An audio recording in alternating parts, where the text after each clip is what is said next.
जहां भक्ति है तो अयोध्या से ही सियासत भी हावी है। मैं एक बार जरा ये सीधे सीधे कहूं सिद्धार्थ यादव जी कि जिस तरह से अभी फराज जी बोल रहे थे, यूपी से मैंने कहा कि उत्तर प्रदेश में बहुत सारे समीकरण इस उपचुनाव के बाद तय होंगे, ये बिल्कुल क्लियर है। लेकिन मैं उस उपचुनाव की भी बात कर रही हूं, साथ ही हिंदू त्योहारों पर हमले की भी बात कर रही हूं, क्योंकि आज जब आपके जो वरिष्ठ सांसद हैं सुधांशु जी, उन्होंने प्रेस कॉन्फ्रेंस की, उन्होंने सीधे सीधे कहा कि त्योहारों पर टारगेट किया जाता है, हिंदुओं के त्योहारों को टारगेट किया जाता है, खासकर दिल्ली में जहां अभी पटाखे जलाए भी नहीं गए, लेकिन उससे पहले ही प्रदूषण है, उसका हल नहीं है, लेकिन पटाखे बैन कर दो पहले। देखिए सुचारिता जी, मैं दोनों बातों का जवाब देता हूँ। पहली बात तो फराज किदवई जी बड़ा एक श्लोक उनको सिखा के भेजा गया, तो वो यहाँ पढ़ के बता रहे थे, अपना पराया मत मानो। ये वो पार्टी के प्रवक्ता हैं जो राम मंदिर को भी कह रहे थे तो भाजपा का मंदिर है, जो आज तक देश के आराध्य के सबसे बड़े मंदिर में जहां पर करोड़ों हिंदुओं की आस्था हो, आज तक दर्शन के लिए नहीं जा पाए, वो वसुधैव कुटुंबकम सिखा रहे हैं। ये तो खूबसूरती है हमारे देश की कि ऐसे लोग आते हैं, बैठते हैं, वसुधैव कुटुंबकम पे ज्ञान देते हैं और चले जाते हैं। जिनने राम भक्तों पर गोली चलाई थी तब वसुधैव कुटुंबकम कहाँ चला गया था, तब अपना पराया कहाँ चला गया था।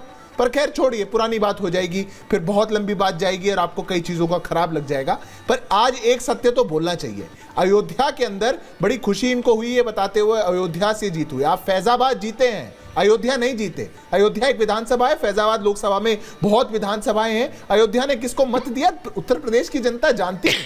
तो ये अपने आप को फर्जी क्रेडिट देना, पर मैं तो कहता हूं आप खुश होइए, आइए कहिए कि अयोध्या हमारा है, हम अयोध्या जीतना चाहते हैं, अयोध्या के लोग हमको वोट दें। पर मंदिर नहीं जा पा रहे हैं और कहीं ना कहीं किसी वोट बैंक को खुश करना चाहते हैं। चलिए आज के दिन उसकी चर्चा नहीं करेंगे, पर मैं हिंदू त्योहारों पे जरूर एक बात कहना चाहता हूं। देखिए सुचारिता जी, आज जो दृश्य आपके टीवी पे दिखाए जा रहे हैं, ये सबके मन को खुश करने वाले दृश्य हैं। ये भारत की संस्कृति, भारत के आराध्य का इतना बड़ा पर्व, ये देश भर के भारतवासियों को मन प्रफुल्लित करने वाले दृश्य हैं। पर ऐसे में कहीं ना कहीं हमारे देश में रंग में भंग डालने वाले लोग हैं।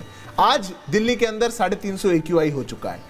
दिल्ली के अंदर जो प्रदूषण को लेकर के प्रदूषण रोकथाम का जो बजट था, उसका एक पैसा दिल्ली की सरकार खर्च नहीं कर रही। किसी प्रकार के वाटर कैनन्स का प्रयोग नहीं किया जा रहा, किसी प्रकार के डिह्यूमिडिफायर्स का नहीं किया जा रहा। जो लगाए गए थे, जो पोल्यूशन को रोकथाम के लिए जिन डिवाइसेस को इंस्टॉल किया गया था, करोड़ों के खर्च के बाद उन पर ताले लगे हुए हैं। अगर आज दिवाली का एक पटाखा नहीं फूटा, उससे पहले इतना प्रदूषण है, तो सरकारें कहां हैं? क्या सरकारें अपनी विफलताओं को छुपाने के लिए हिंदू त्योहारों को इतना कमजोर मानती हैं कि उन पर टिप्पणियां कर देंगी, उनको बीच में ले आएंगी? मैं मानता हूं ये दुर्भाग्यपूर्ण है, इससे बचना चाहिए। पर जो लोग इसको बहुत आसान मानते हैं कि हम सनातन धर्म से जुड़ी हुई किसी भी बात पर कितनी भी आसानी से टिप्पणी करें और हम बाहर निकल जाएंगे, उन लोगों को इस आदत को छोड़ना चाहिए। सवाल संजीव जी से ही पूछ लेती हूं। संजीव जी, जो केजरीवाल जी जब जेल से बाहर आए, जो पटाखे जलाए गए, वो पटाखे क्या प्रदूषण फ्री थे? मुश्किल यह है सुचारिता कि हिंदू हृदय सम्राट केंद्र में विराजमान है, एक और हिंदू हृदय सम्राट उत्तर प्रदेश में विराजमान है, और हिंदू सबसे ज्यादा सुरक्षित आज के वक्त में है। हिंदुओं की आस्था पे सबसे ज्यादा चोट आज किया जा रहा है, हिंदुओं को सबसे ज्यादा धमकाया जा रहा है कि बटेंगे तो कटेंगे। तो हिंदू मजबूत हुए या हिंदू कमजोर हुए इस सत्ता में? इससे पहले 10 साल 11 साल पहले हम तो नहीं सुनते थे कि हिंदू यहाँ कमजोर है, हिंदू को बच जाएगा तो हिंदू कट जाएगा, ऐसा तो नहीं सुनते थे। सवाल यह है कि क्या सत्ता की नाकामियों के लिए आप कब तक धर्म का इस्तेमाल करेंगे और उसके पीछे छिपते रहेंगे?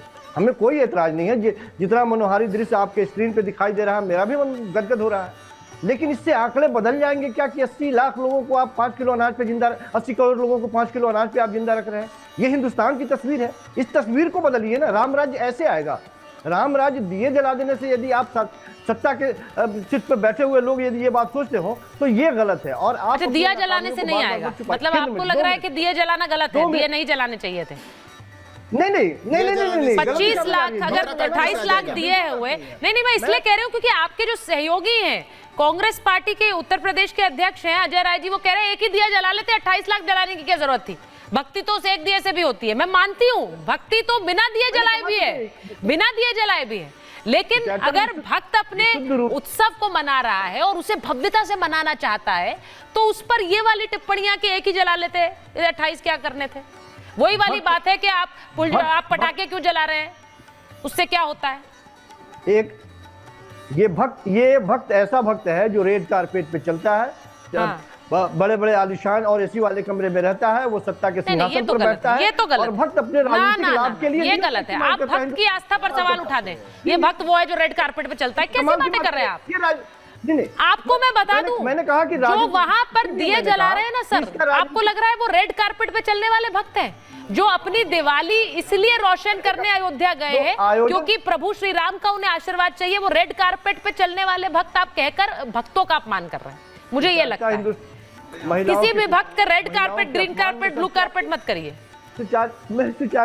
सुचारिता बात तो सुन लीजिए। महिलाओं के अपमान में सबसे, महिलाओं के उत्पीड़न में सबसे आगे, बच्चों के कुपोषण में सबसे आगे, भुखमरी में सबसे आगे, हंगर इंडेक्स में सबसे आगे, तमाम चीजों में सबसे आगे है। मैं कह रहा हूं कि राम राज्य लाना है तो इन सब चीजों पे काम करने की जरूरत है। ये भी बहुत बड़ा, मैंने शुरुआती दौर में ही कहा कि बड़ा मनोहारी दृश्य है, लेकिन इन मनोहारी दृश्यों से यदि पेट भर जाने वाली बात होती या आपकी राजनीतिक विफलताएं छुप रही हो तो आप मुझे ऐसा क्यों लगता है कि ये जो टिप्पणियां आपने की ना, इन्हीं टिप्पणियों से मन दुखता है।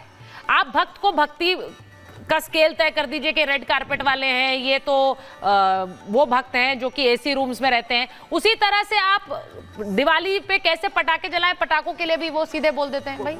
हाँ। वही नहीं, आप सोचिए सुचारिता जी, हाँ। पीड़ा क्या है? ठीक है, आप दिल्ली में हैं, दिल्ली में क्या असुविधाएं नहीं। अभी थोड़े दिन पहले आप लोगों ने देखा होगा, शायद 6 महीने पहले की न्यूज है, 2 बच्चियां भूखी मर गई थी इसी दिल्ली के अंदर। दूर की बात नहीं कर रहा हूं। आप लोगों को तब ये ज्ञान नजर आता है जब कोई भी धार्मिक सनातन का त्योहार हो रहा होता है, तब इतनी बड़ी बड़ी बातें बस उसी समय, जैसे ही सनातन सेलिब्रेट किया जाएगा साहब, दशहरा सेलिब्रेट किया जाएगा, दिवाली सेलिब्रेट की जाएगी, होली सेलिब्रेट किया जाएगा, गणेश पूजा, दुर्गा पूजा सेलिब्रेट किया जाएगा, तब ये कभी प्रवक्ता आकर के, मुझे नहीं लगता है, कहते मुझे विपक्षी पार्टियों से कोई प्रॉब्लम नहीं है, लेकिन मुझे लगता है तब आकर भाई दिवाली की बधाई दे दिया करो, कह दिया करो कि आज अवध बड़ा सुंदर लग रहा है। आप सोचिए, आप ही के मुख्यमंत्री अरविंद केजरीवाल ने एक दिवाली में धर्म उनके अंदर उत्पन्न हुआ था और दिवाली पूजन आयोजन किया गया था और बाकायदा उसको लाइव किया गया था। तो आज आकर के बस जब ये परिस्थिति होती है, जब धर्म सेलिब्रेट होता है, तभी आपको विकास और सारी चीजें नजर आती हैं।